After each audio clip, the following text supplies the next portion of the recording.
Hey everybody, it's Paula here from the Excel Club and welcome to another video. Today's video is going to be a super quick video and it's based on a question that was sent to me from a follower. So I was asked if it is possible to get Bitcoin as a currency symbol in Excel, and the answer to this is yes. It's been possible since 2019. Microsoft were one of the first global organizations to publicly refer to Bitcoin as a currency. And when they did, Bitcoin was worth, I think, less than $1,000.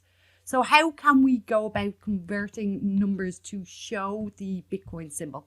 Well, Control and 1, select the cells, Control and 1 to bring up format cells into your currency.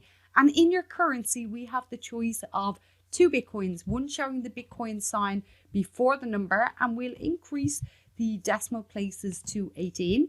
So now we can see we have the Bitcoin sign before, and Control and 1 again to bring up your format cells, and we can place the Bitcoin sign straight after. So that's how quick it is. I do hope you enjoyed this Excel quick tip.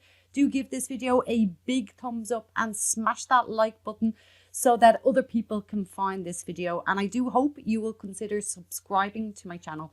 Thanks for watching. Goodbye now.